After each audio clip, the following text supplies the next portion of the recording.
سلام دوستای عزیز، همراهان همیشگی و بینندگان مهربان از هر جای دنیا که این ویدیو رو دارین تماشا میکنید.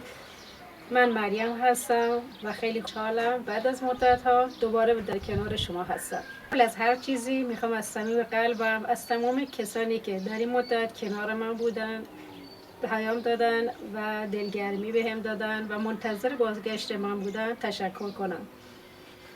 همونطور که میدونید در این مدت مشکلات مختلفی وجود داشت. گاهی شرایط اینترنت مناسب نبود، گاهی محدودیت ها اجازه نمیداد، زندگی اجازه نمیداد تا بتونم براتون تولید محتوا کنم.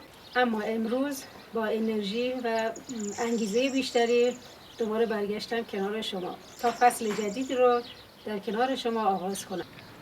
دوستان عزیز، زندگی در روستا، در کوهستان، در جنگل ها و مردمان اشاری که با سادگی و صداقت زندگی میکنند. دنیا پر از زیبایی، تجربه و درس های ارزشمنده و متاسفانه بسیاری از این زیبایی ها کمتر دیده شده و هدفم اینه که زندگی واقعی و بدون هیچ اغراق و نمایشی همونطوری که هست به شما نشان بدم.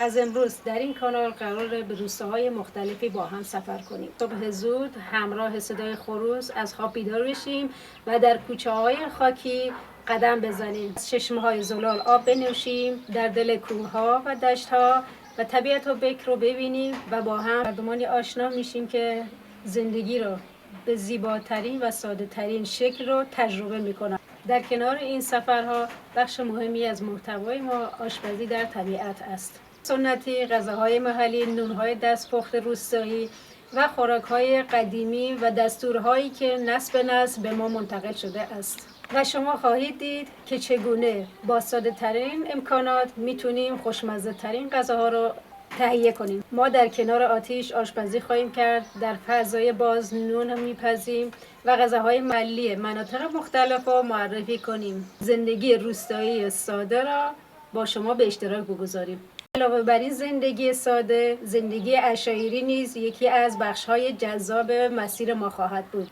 عشایر عزیز با تلاش و سخت‌کوشی و صبر مثال زدنی خود یکی از زیباترین شیوه‌های زندگی را حفظ کردند. ما از نزدیک با زندگی آنها آشنا خواهیم شد و کوچه‌های فصلی آنها را خواهیم دید و از دامداری، صنایع دستی و غذاهای سنتی، غذاها و فرهنگ‌های غنی آنها برای شما فیلم می‌گیریم. دوستان عزیز، چیزی که در این کانال خواهیم دید زندگی واقعی است، نه صحنه سازی، نه نمایش و نه داستان‌های ساختگی است.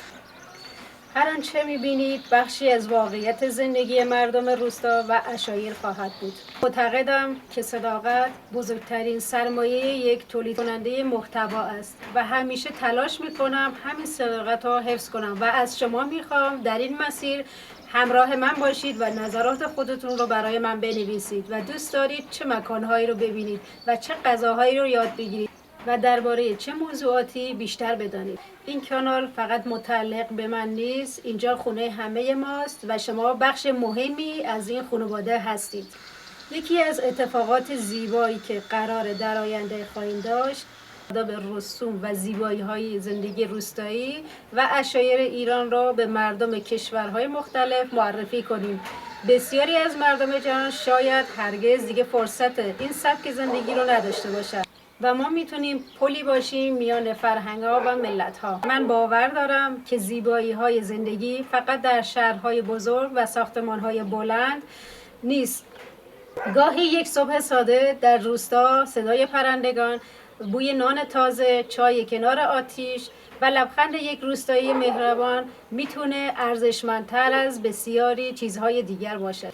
در این مسیر لحظات شاد، خاطرات زیبا، چالش‌ها، سختی‌ها و تجربه‌های مختلفی خواهیم داشت. شاید گاهی زیر باران فیلم بگیریم، گاهی در گرمای تابستان آشپزی کنیم، گاهی مسیرهای طولانی رو طی کنیم و با اتفاقهای غیرمنتظره روبرو بشیم، اما همه اینها بخشی از زیبایی‌های سفر خواهد بود. دوستان خوبم، اگر اولین باره که این ویدیو منو ببینید به خانواده بزرگ مریم خوش اومدید.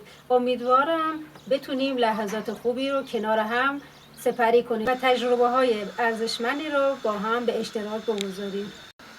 اگر از این سبک محتوا خوشتون میاد حتما کانال رو دنبال کنید، ویدیوها رو لایک، کانال رو به دوستا و آشناهاتون معرفی کنید. این حمایت های شما باعث میشه بتونیم با انگیزه بیشتر و کیفیت بهتر به تولید محتوا ادامه بدیم.